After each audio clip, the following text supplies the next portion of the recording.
Assalamualaikum warahmatullahi wabarakatuh. Saya Vina. Dalam mempelajari basis data, kita akan berpedoman kepada peta konsep basis data atau database mind map yang sudah saya buat seperti ini. Ya, nantinya kita akan mempelajari basis data sesuai dengan beberapa bahasan yang ada dalam peta konsep ini. Yang pertama, di sini ada konsep database, ada data dan informasi, DBLC, DBMS, dan optimasi. Kita mulai bahas sedikit mengenai konsep database. Jadi di materi ini nanti Anda harus memahami mengenai konsep dan pengenalan database. Jadi seperti apa sih konsep database itu? Bagaimana penerapan atau aplikasinya dalam kehidupan sehari-hari. Dan juga bahasan kedua mengenai sistem informasi, dan selanjutnya mengenai komponen-komponen penyusun database dan tujuan dan manfaat database. Mengapa harus menggunakan database? Bahasan kedua di sini ada data dan informasi.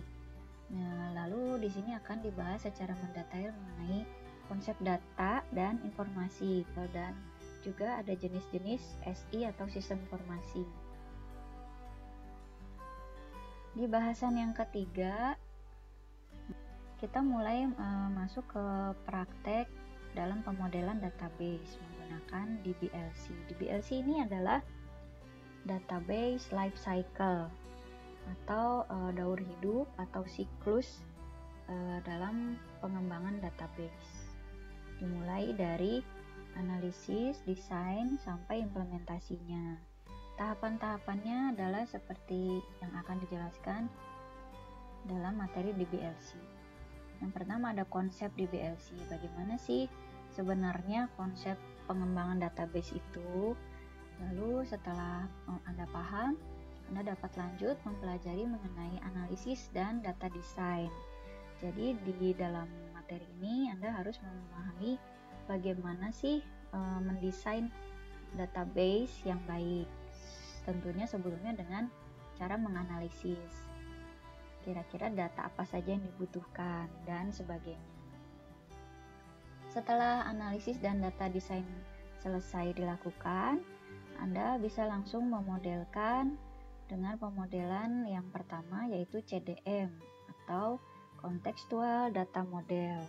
Dalam Contextual Data Model, hasil analisis dan data desain yang sebelumnya sudah dibuat lalu diimplementasikan ke dalam bentuk ERD.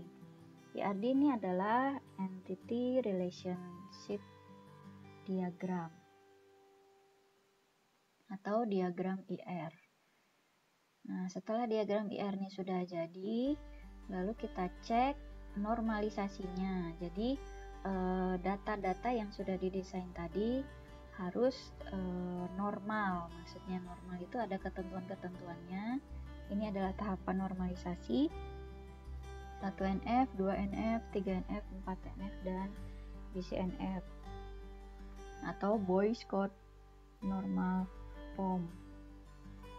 Dalam tahapan normalisasi ini ada beberapa aturan-aturannya. Nanti Anda harus mempelajari bagaimana sih aturan normalisasi yang baik, sehingga terbentuk analisis dan desain data yang integritasnya terjaga, seperti itu. Lalu tahapan selanjutnya setelah normalisasi adalah LDM atau Logical Data Model.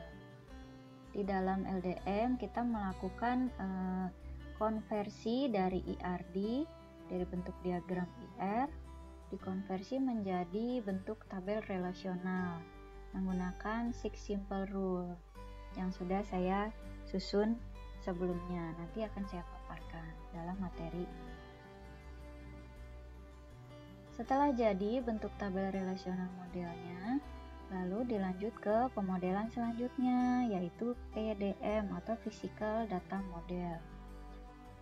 Dalam tahapan DB Creation, database fisik akan dibuat menggunakan bahasa pemrograman.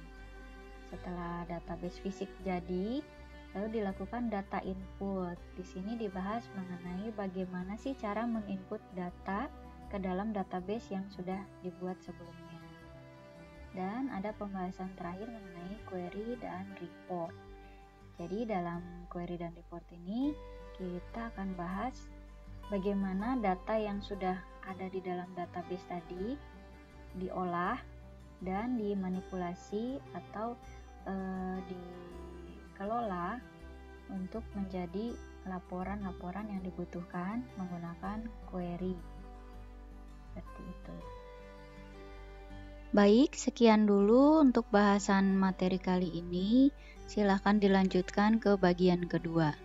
Terima kasih. Assalamualaikum warahmatullahi wabarakatuh.